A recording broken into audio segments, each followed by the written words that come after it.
ಮೊದಲು ದೇವರಿಗೆ ನಮಸ್ಕಾರ ಮಾಡಿ ಆ ನಂತರ ನಾನು ದೇವರಲ್ಲಿ ಏನೆಂದು ಪ್ರಾರ್ಥಿಸಿಕೊಳ್ಳಂತ ಹೇಳುತ್ತೇನೆ. ಬನ್ನಿ ಅಪ್ಪಾಜಿ.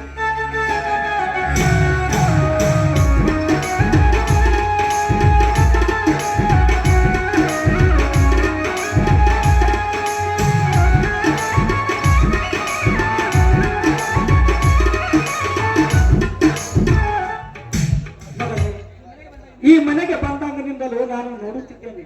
ನಿತ್ಯ ನೇಮ ಪೂಜೆ ಪುರಸ್ಕಾರ ಆಚಾರ ವಿಚಾರ ಎಲ್ಲವನ್ನು ಮಾಡುತ್ತೇನೆ.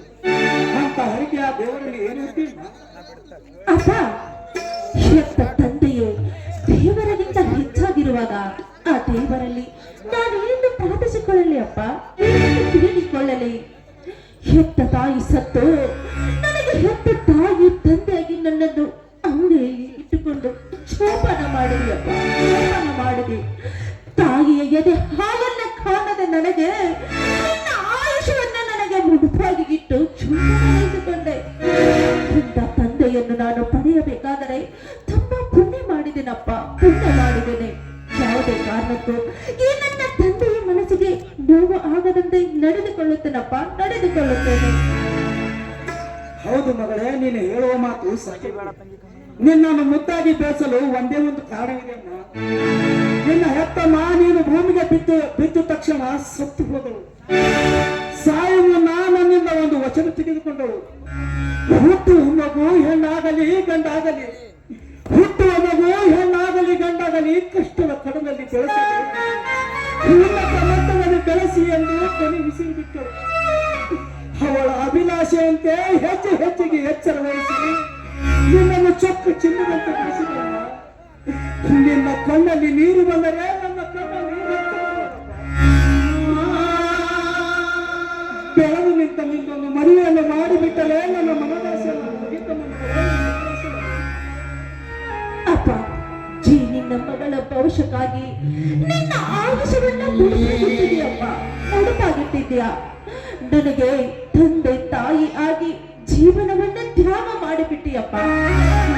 ತಂದೆಯನ್ನು ಪಡೆಯಬೇಕಾದರೆ ನನ್ನಂತ ಅನಾಥ ಹೆಣ್ಣು ಮಕ್ಕಳು, ಎಷ್ಟು ಹೆಣ್ಣು ಮಕ್ಕಳು ಪುಣ್ಯ ಮಾಡಿರಬೇಕು. ಅಪ್ಪ ಜೀ, ನನ್ನ ಮಗಳ ಮದುವೆಗೋಸ್ಕರ ನೀನು ಎಷ್ಟೊಂದು ಕನಸುಗಳನ್ನು ಕಾಣುತ್ತಾ ಇದೀಯಾ. ನಿನ್ನ ಆಸೆ ನಾನು ಯಾವುದೇ ಕಾರಣಕ್ಕೂ ನಿರಾಸೆ ಮಾಡುವಳಲ್ಲಪ್ಪ, ಮಾಡವಳಲ್ಲ.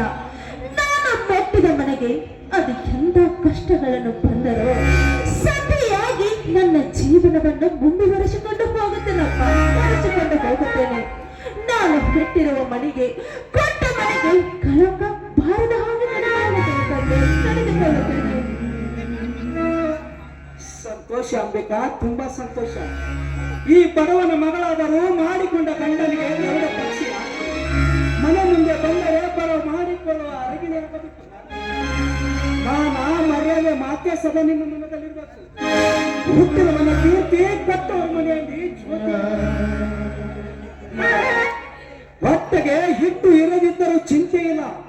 ಗರತಿಯ ಅರಮಾನ ಮಾತ್ರ ಬಿಟ್ಟು ಕೊಡಬಾರದು. ಕಟ್ಟಿಕೊಂಡ ಗಂಡನಿಗೆ ಗಟ್ಟಿ ಬಂಗಾರ ಇದು ಮಾತು ನಿನಗೆ ಮಾತು ನಡೆಸಿಕೊಂಡು ನಿನಗೆ ಕೈ ನಾನು ಮೆಟ್ಟಿರುವ ಮನೆಗೆ, ತವರ ಮನೆಗೆ ನಾನು ಯಾವುದೇ ಕಾರಣಕ್ಕೂ ಕಳಂಕ ತಾರದು. ನಾನು ಹಿಡಿದಿರುವ ಪ್ರತಿಯೊಂದು ಹೆಜ್ಜೆಗೂ ಅದು ಎಷ್ಟು ಕಷ್ಟಗಳು ಅಂದರು ಧೈರ್ಯದಿಂದ ಮುಂದೆ ಸಾಗುತ್ತೇನಪ್ಪ, ಮುಂದೆ ಸಾಗುತ್ತೇನೆ. ಅದು ಎಂತ ಕಷ್ಟ ಬಂದರೂ ನನಗೆ ಕೊರಳಿಗೆ ಮಾಂಗಲ್ಯ ಕಟ್ಟಿದ ಗಂಡನಿಗೆ ಮನಸ್ಸಿಗೆ ನೋವು ಬಾರದ ಹಾಗೆ ನಡೆದುಕೊಳ್ಳುತ್ತೇನೆ. ಈ ನಿನ್ನ ಆಜ್ಞೆಯನ್ನು ನಾನು ಪರಿಪಾಲಿಸುತ್ತಾ ನಡೆಯುತ್ತೇನಪ್ಪ. ಇದು ನಿನ್ನ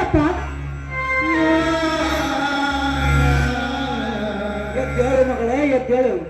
ನುಡಿನಂತೆ ನಡೆಯಬೇಕಾದಳು ನೀವು. ಬಹುಕಾಲ ಉಳಿಯುವಸರು ಅಳಿಸಿಕೊಳ್ಳಬಾರದು. ಹಾ ಮಗಳೇ, ನಿನಗೊಂದು ಮಾತು ಹೇಳ್ತೇನೆ, ನೆನಪಿನಲ್ಲಿ ಇಟ್ಟುಕೊಳ್ಳ. ಮಾತು? ಅದು ಯಾವ ಮಾತು ಅಪ್ಪಾಜಿ? ಹೆಣ್ಣಾದವಳು ತನ್ನ ಜೀವನದಲ್ಲಿ ಎಲ್ಲವನ್ನು ಕಳೆದುಕೊಳ್ಳಲಿ.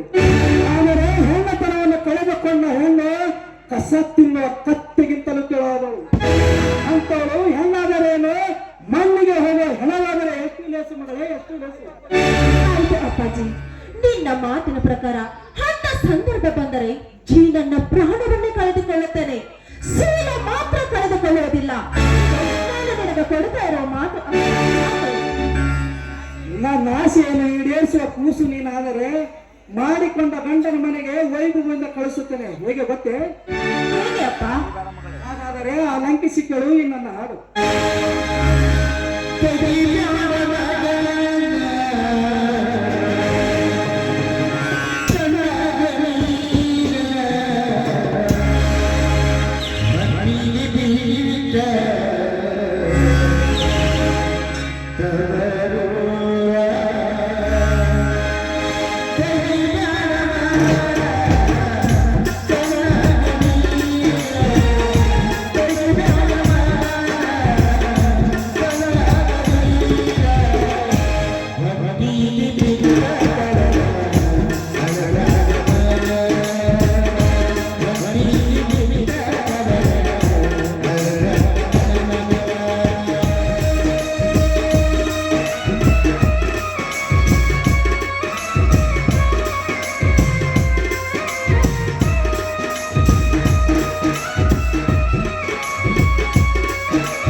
ಅಂಬಿಕಾ, ಇನ್ನು 4 ದಿವಸದಲ್ಲಿ ನೀನು ಮನೆಗೆ ಬಂತು.